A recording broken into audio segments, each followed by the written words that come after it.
राजधानी दिल्ली में चल रहे एआई इम्पैक्ट समिट पिछले 2 दिनों से दुनिया भर की सुर्खियों में है।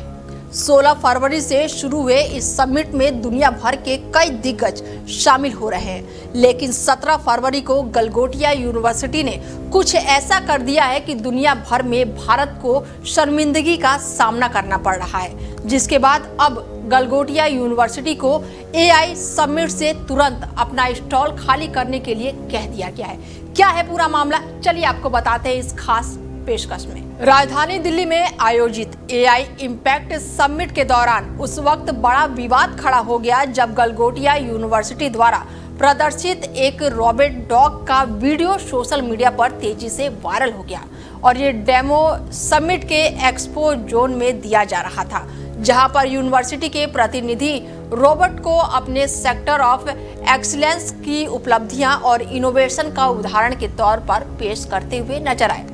वीडियो में रोबोट डॉग को चलते, बैठते और कमांड फॉलो करते हुए दिखाया गया, जिससे दर्शकों में खासा उत्साह भी देखने को मिला। हालांकि कुछ ही घंटों में सोशल मीडिया पर तकनीकी जानकारों और यूजर्स ने रोबोट को बनावट और डिजाइन को लेकर सवाल उठाने शुरू कर दिए।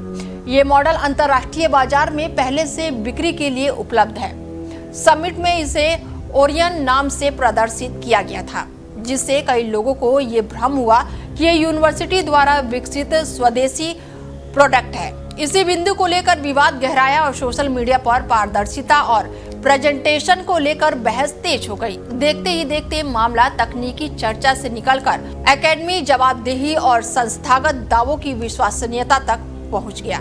फिलहाल समिट के बीच उठे इस विवाद ने टेक्नोलॉजी और एकेडमी पारदर्शिता पर बहस तेज कर दी है। सवाल यह है कि क्या ये केवल एक गलतफहमी थी या फिर प्रस्तुत में एक चूक।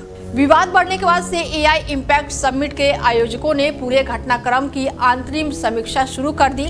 खबरों की माने तो वायरल वीडियो और सोशल मीडिया पर उठे सवालों को गंभीरता से लेते हुए टेक्निकल और ऑर्गेनाइजिंग टीम ने डिस्प्ले की प्राकृतिक और प्रस्तुति के तरीके की जांच की। समीक्षा के बाद आयोजकों ने गलगोटिया यूनिवर्सिटी को एक्सपो एरिया खाली करने के लिए कहा और ये फैसला समिट के दौरान ही लिया गया है, जिससे आयोजन स्थल पर हलचल मच गई और अन्य प्रतिभागियों के बीच भी इस मुद्दे को लेकर चर्चा शुरू हो गई है। विशेषज्ञों का मानना है कि ऐसे अंतर्राष्ट्रीय स्तर के आयोजनों में किसी भी प्रोडक्ट या फिर प्रोटोटाइप को पेश करते समय ये साफ होना चाहिए कि वो इन हाउस डिस्प्ले में या फिर कोलैबोरेशन हो या फिर कमर्शियल मॉडल पर आधारित डेमो। वहीं यूनिवर्सिटी की ओर से जारी सफाई में कहा गया है कि रोबोट को छात्रों की एआई प्रोग्रामिंग और एप्लीकेशन डेवलपमेंट क्षमताओं के प्रदर्शन के उद्देश्य से लाया गया था। संस्था का दावा है कि इसे खुद ही विकसित प्रोडक्ट बताने का कोई भी आधिकारिक दावा नहीं किया गया है और पूरे मामले को गलत तरीके से प्रस्तुत किया गया है।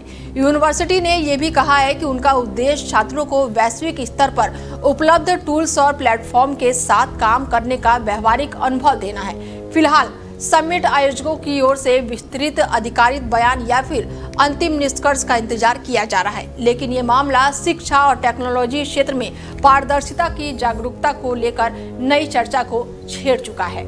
एआई समिट के इस घटनाक्रम के बाद से अब चर्चाओं का बाजार जो है वो तेज हो चुका है और इस मामले में आगे क्या कदम उठाया जाता है, अब इस पर सबकी निगाहें टिकी हुई है। फिलहाल इस खास पेशकश में मेरे साथ इतना ही। बने रहिए आप हमारे साथ और देखते रहिए डेली 24 भारत। नमस्कार।